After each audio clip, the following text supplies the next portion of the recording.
in this piece, I want to talk about the new Labour government we've got in town. Of course, we've gone from blue to red, like it or not. We've got the Labour government now with us for the next 5 years. So what does that mean for landlords? Well, I've been through their manifesto and what some of their promises and trying to tease out those that are relevant for us as landlords and just share a little bit of my view with you this morning. So the first of all, we've got their headline grabbing number of 1.5 million new homes. Now, this is over the next parliament. So we're talking about 5 years here. That's still 300,000 homes a year. But here's the thing. The governments of the past have never hit those targets that they've set themselves. So this is really ambitious by Labour. And are they even going to get close to that? So what are they going to do differently?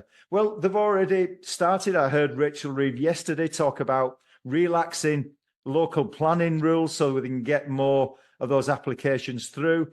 There's the national planning regulations that are being overhauled. They're investing in 300 new planning officers. So for those of you that are doing developments and need those planning approvals through, then, you know, in maybe the medium term, we're going to see a speeding up of those applications, hopefully going through.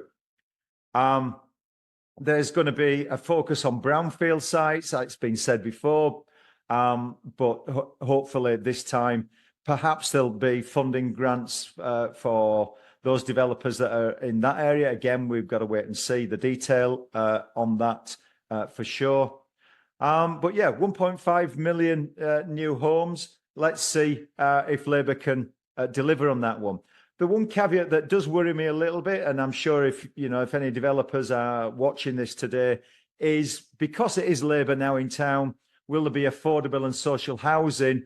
And I'm sure they will be written into any of the approval and the planning process because they will be wanting to drive that through. But then does that make the project viable for you as a developer? Yeah, I guess we'll have to wait and see. Help to buy, it's a phrase that's been around for a lot of years. The Tories used that to facilitate first-time buyers getting on the mortgage market. So Labour have got their equivalent called freedom to buy. It's pretty much similar. It's low deposit. It still doesn't sort the issue of affordability. It's all right saying, right, you don't have to find a deposit of more than 5%, but you've still got to afford the 95% mortgage. So particularly those first-time buyers in the southeast, that's an issue that it will never be resolved. I think without guarantors or some other innovative way. And again, maybe that's where affordable housing starts to play a bigger part down there. One other addition in this freedom to buy that might have an impact. If you were a landlord, I'd be really interested actually in the comments section. If as a landlord, your strategy is to buy new builds, then what the Labour government have said with freedom to buy is that they will force developers to offer new builds to first-time buyers only to start with. And only if first-time buyers don't buy those properties, they'll then be opened up to everybody else, including landlords. So, how do you feel about that if you're a landlord? Now, I put corporation tax on here because, of course, as far as I can see, about 1 in 2 applications nowadays for a mortgage is done in a limited company. And therefore, limited companies pay corporation tax. And of course, Section 24 has driven, I think there's about 60,000 SPVs, that's special purpose vehicles, which is the name given to those limited companies that hold investment properties, have been set up in recent years. So corporation tax is of interest to all us landlords that own a limited company. And it's good news there. It's good news in that the Labour government are not going to be targeting landlords because obviously we've been driven away from owning them in personal name due to Section 24, and we've found this haven within the limited company environment. So, it could be an easy target for any government to start to attack landlords that have limited companies, but Labour have not said anything about that at all. So that is good news. The second bit of good news is that they've promised to keep the corporation tax cap at 25%, which is what the Tories had. So you tend to think Tories being pro-business and maybe not so much with Labour, but Labour have come out and said that they're not going to mess about with corporation tax limits. So a little bit of positivity there. Stamp duty, not a lot of change when it comes to landlords. Sadly, we've still got that additional 3% stamp duty bill to pay. There's been some tweaks when it comes to foreign investors. So if you're non-resident and you're buying an investment property in the UK, then you're going to get penalised even more. So the stamp duty bill is going up for you guys. I think that's obviously quite a niche area. And then there's this other area, again, not affecting landlords, but just talking more broadly about stamp duty, is that the exemption on stamp duty for first-time buyers comes to an end next March. And right now, the Labour government have not said that they're going to extend that. I would find it odd if they don't, because they're trying to encourage, buying of new homes and that ambitious target I talked about a little earlier. So if they're then increasing the stamp duty bill or allow that to come back in next year, then that flies in the face of trying to hit these targets. So I would not be surprised if there's some extension of the stamp duty exemption as we head towards March of 2025. Now, I know a lot of you guys that watch my updates would be holiday let owners. And of course, when we had the Tory government in, we were expecting licensing to come into play in England. And of course, that got canned with all the election. As far as I can see, Labour will continue to bring licensing in to England. So expect that to come in. Here's the thing that we've got to wait to see, because the Conservatives did say that all existing holiday lets would be granted that new usage class, that holiday let class that was going to come into play.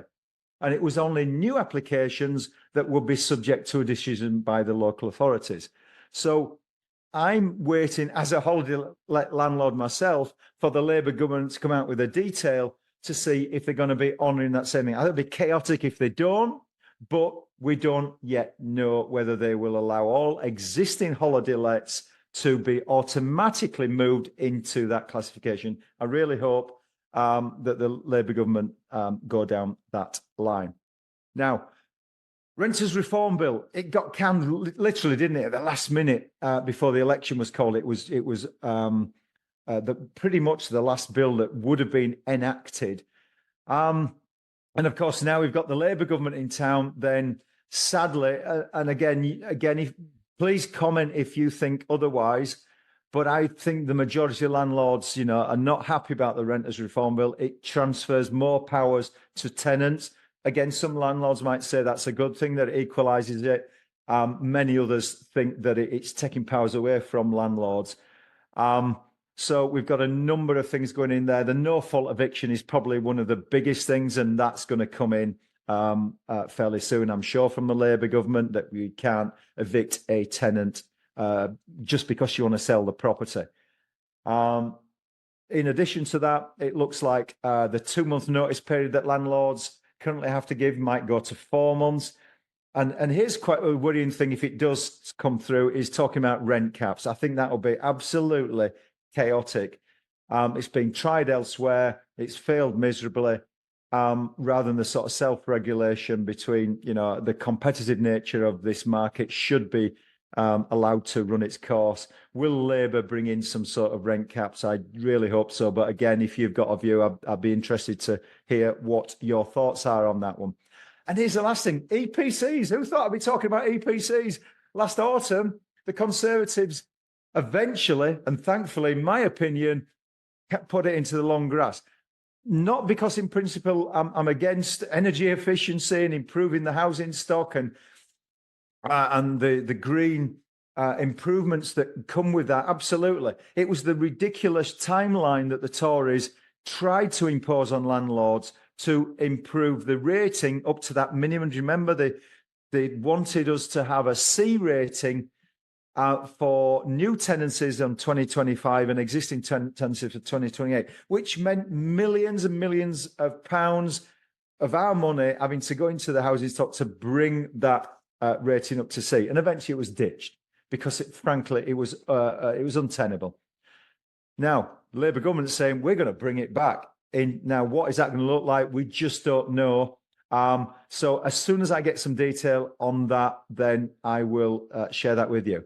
So, look, this whole thing is really personal. How it's going to affect you depends on your strategy, it depends on your circumstances. But I really would love to hear how you think it's going to affect you in the comments below, and let's have a bit of a conversation about the manifesto and how it might play out over years to come.